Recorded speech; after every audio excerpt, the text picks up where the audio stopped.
Hello. In this video, we're diving straight into Kustomize, which is a powerful tool in the Kubernetes ecosystem. We'll explore it using quick, hands-on examples that you can follow along with. While you can use any Kubernetes cluster you'd like, for the sake of speed and simplicity in this demo, we'll spin up a cluster using Google Kubernetes Engine, also known as GKE. We chose GKE because it's open source friendly, provides a clean and straightforward environment, and most importantly, it lets us focus on learning Kustomize instead of dealing with complex infrastructure setup.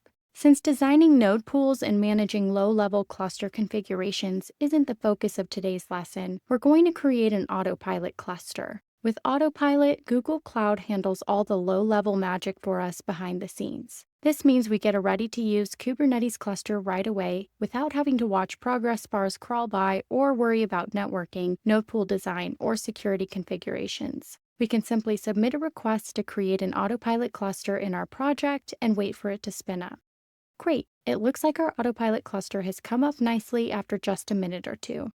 Now let's hop into your IDE of choice. Whether you prefer VS Code, Vim, JetBrains, or any other development environment that feels like home to you, that's perfectly fine. The concepts we're demonstrating are portable and will work regardless of your setup. Let's just make sure we're pointing at the right Google Cloud project before we begin. Now let's think about a typical application scenario. Most applications need different configurations for different environments. Your development environment might need different settings than your production environment. This is one of the most common use cases for Kustomize. To demonstrate this, we'll create a folder structure that reflects this pattern. First, we'll create a folder called Base, where we'll put all the Kubernetes resources and configurations that are shared across both development and production environments. Then we'll create an Overlays folder containing two subdirectories, Overlays Dev and Overlays Prod. These overlay directories are where we'll define the unique tweaks and customizations specific to each environment. Let's start by creating our base resources. Inside the Base folder, we'll create a simple deployment.yaml file. Nothing fancy here. We'll define a very normal Kubernetes deployment that runs a single container using Nginx latest as a stand-in for our application. We're using Nginx, which is a web server, to simulate what a real application might look like. Next, we'll add a service.yaml file in the same base directory. This will be a pretty generic service configuration that exposes port 80 using a cluster IP service type. Now here's where things start to get interesting and where Kustomize really begins to shine. In the base directory, we need to create a customization.yaml file. Think of this file as a manifest or a bundle specification. It basically tells Kustomize, hey, please bundle these files together. The customization.yaml file uses the customization resource kind, and for now, it simply lists our two files, deployment.yaml and service.yaml. If we run the command kubectl kustomize base, right now, Kustomize will bundle these files together and output the combined YAML. This is useful, but not particularly mind-blowing yet, since we're just combining files without any modifications. Let's make things more interesting by adding environment-specific customizations. In the Overlays Dev directory, we'll create a patch file called replicas.yaml. This patch file needs to target the same deployment name we used in our base configuration, which is my app deployment. The patch will override the replica count and bump it up to 3 because let's say our development environment needs a little extra capacity for testing and shaking out issues. Next, we need to create another customization.yaml file, this time in the Overlays Dev directory. You're going to have a lot of these customization.yaml files when you work with Kustomize, one in each directory that defines a configuration variant. This dev customization file declares that the dev environment builds on top of the base configuration from the base directory and applies a strategic merge using the replicas.yaml patch we just created. Now let's see the magic happen. When we run kubectl kustomize overlays dev, we get something much more interesting.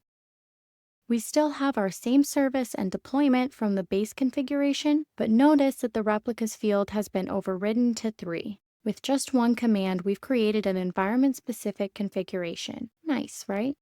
Time to actually deploy this to our cluster. First, we need to grab the cluster credentials so that kubectl can authenticate and talk to our GKE cluster. Once we've authenticated our kubectl client with the cluster, we're ready to ship our application. There, we're good to go.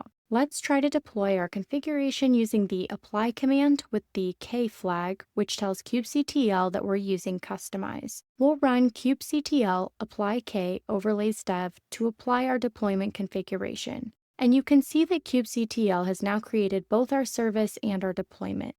Let's check what's happening in the Google Cloud Console. If we look under the workload section, we should expect to see 3 replicas coming up. And indeed, we do see that there are 3 pods for this deployment. This confirms that our dev specification was applied correctly when we did our kubectl apply.